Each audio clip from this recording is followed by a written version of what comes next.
আসসালামু আলাইকুম রহমতুল্লাহ। তোমরা যারা এবার 2024 সালে এসএসসি পরীক্ষা দিলা, 12 তারিখে ফল প্রকাশের পর তোমরা যারা বোর্ড চ্যালেঞ্জ করছো, তো শিক্ষা বোর্ড তোমাদের খাতাগুলো কিভাবে রিভিউ করে, কিভাবে তারা মার্ক দেয়, আর কাদের রেজাল্ট পরিবর্তন হবে, এ টু জেড আজকের এই ভিডিওতে আলোচনা করব। প্রথমত শিক্ষা বোর্ড তোমাদের বোর্ড চ্যালেঞ্জের অপশন দেয়, আর তোমরা বোর্ড চ্যালেঞ্জ করতে পারবা 13 তারিখ থেকে 19 তারিখ পর্যন্ত। এরপর যারা বোর্ড চ্যালেঞ্জ করছো তাদের সবগুলো খাতা রিভিউ করে, অর্থাৎ বোর্ড চ্যালেঞ্জের শেষ সময় 19 তারিখ, তারা 20 তারিখ থেকে খাতা দেখা শুরু করে, তার এক মাস পরে বোর্ড চ্যালেঞ্জের রেজাল্ট প্রকাশ করে।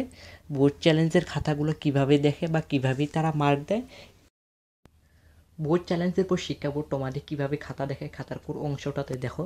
তো দেখো এখানে তোমাদের একটা নোটিশ, এখানে এসএসসি 2024 এর ফলাফল পুনর্বিতরণ সংরক্ষণ বিজ্ঞপ্তি, অর্থাৎ তোমাদের 13 তারিখ থেকে 19 তারিখ পর্যন্ত তোমরা বোর্ড চ্যালেঞ্জ করতে পারবা। তো 20 তারিখ থেকে তোমাদের খাতা দেখা শুরু হয়েছে। তো এখন কথা যে তোমরা টোটাল বোর্ড রয়েছে 11টা বোর্ড, 11টা বোর্ডেরই অনেক শিক্ষার্থী বোর্ড চ্যালেঞ্জ করছো, যাদের খাতাগুলো খুঁজিয়ে রেজাল্ট পরিবর্তন বা তাদের রেজাল্ট দেখা অনেক সময় লাগতে পারে। এক্ষেত্রে তোমাদের 1 মাস সময় লাগবে, 1 মাসের মধ্যে কিন্তু তারা রেজাল্ট দিয়ে দিবে। অর্থাৎ তারা 1 মাসের মধ্যে সবগুলা রেজাল্ট একসাথে বের করে কিন্তু আগে তোমরা যেভাবে রেজাল্ট দেখছো এসেছে সেভাবে কিন্তু তারা পাবলিশ করে দিবে। এখন কথা বলবো আর টিচারগুলা কোন খাতা দেখে। বোর্ড চ্যালেঞ্জের খাতাগুলো শিক্ষা বোর্ডে অবশ্যই দক্ষ টিচার দ্বারা দেখা হয়।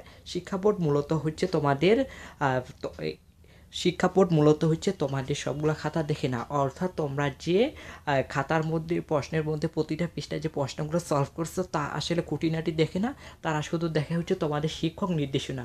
অর্থাৎ দেখো তোমরা এগুলা যে সেট কোড পূরণ করছো সবগুলো শিক্ষক নির্দেশনায় দেখেছে। তো দেখো এখানে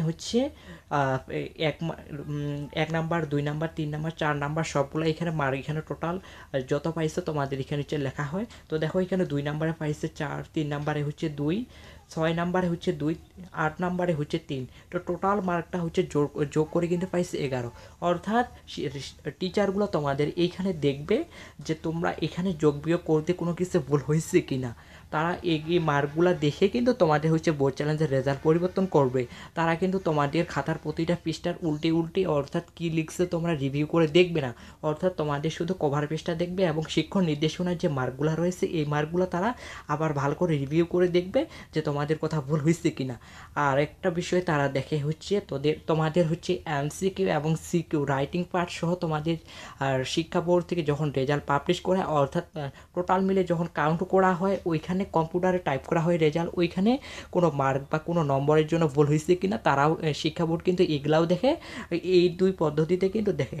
আর একটা কথা যে টিচার চাইলে তোমাকে কিন্তু গ্রেস মার্ক বা ইচ্ছে করলে তোমাকে মার্ক দিয়ে কিন্তু পাস করে দিতে পারবে। অর্থাৎ এই পাসটা কিন্তু টিচারের হাতে, মূলত তারা এরকমটা বেশিরভাগই করে না। তারা মূলত এই মার্কগুলা জোর বিয়োগ করে কথা ভুল হয়েছে না কিনা এইগুলা দেখে।